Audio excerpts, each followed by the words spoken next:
Our experts are tracking trends as we look ahead into 2022. The circle of sales success is one of those topics to keep your eye on. Our own Shari Pash will keynote this session, and today she's giving us a sneak peek in our Sales Connections segment. Welcome, Shari. Hey, Julie, it's great to be here. And I always love talking sales and growth for companies and nonprofits. So I'm excited to talk about the circle of success. Well, I'm excited that you're giving us a sneak peek at what's ahead. This is a signature speaking engagement that you're being asked to do on repeat, the Circle of Sales Success. I imagine it's such a hot topic because so much of sales as we knew it really went out the window during the pandemic. Shari, how important is it to really have a process and foundation in place for your sales work? Julia, I think it's one of the most important things that a sales team can do, even if you don't have a sales team and you're responsible for growing your revenues, that you've got to have that foundation set. No matter if it was pre-pandemic, during that pandemic, or now that we're into the recovery, we've got to have that sales process solid. It's a fluid process as we set that foundation and consistency, really. So I like to think of it as a circle of actions that take your sales to that next level. And some of those things in there we'll be talking about are researching, finding those right prospects, the relationship. These have all changed during the pandemic, but that relationship piece is always the same. The actual sales process and revenue goals, we have to have those outcomes and measurements, and then how do we retain them? So as we move forward in the year, we want to make sure we have our strong circle set for sales growth and success.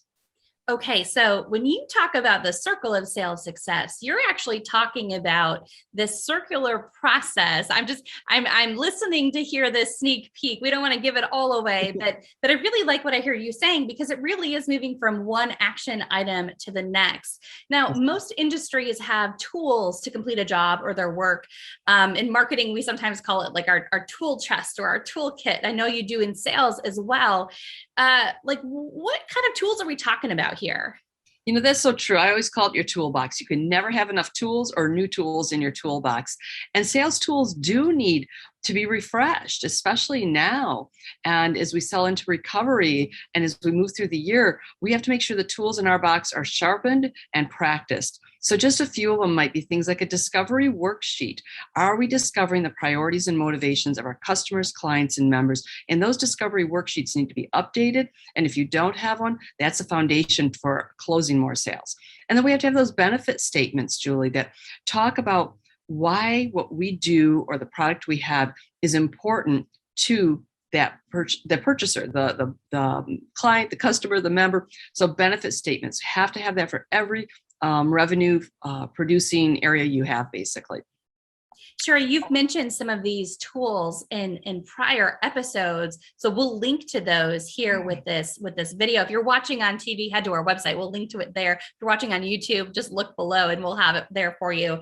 Okay, Shari, so once these are in place, once these tools are in place, how do you go about starting to find prospects for your business? You know, some of the things that you can do is actually looking at your lost business report or your drop member report. We want to know who's not sticking with you, who's not doing business with you, because that's going to drive where you look for prospects, right? We don't want to keep repeating what's not working or what we lose or doesn't come to fruition. So we want to work on really finding your best prospects.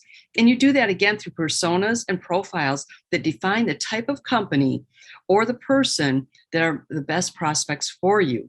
And when you think about your profiles, they really target those prospects that generate the revenue you need for growth. Sometimes you can just find all the customers you want, but you need it during a slow period where you have a gap or a certain type of high revenue type producer. So we want to make sure we know who we're going after. Then once you understand who your best prospects are, then we can determine where they hang out and where you should be hanging out to build a relationship with them digitally, you know, in print, in person. So a lot of ways that we can start to formulate that. And we'll talk a lot about that in this session.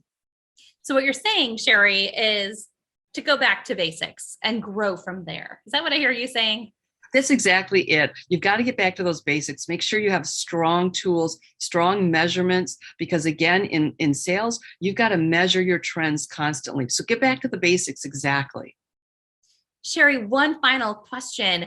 What's one thing that you notice that businesses or membership organizations tend to struggle with when it comes to the sales process?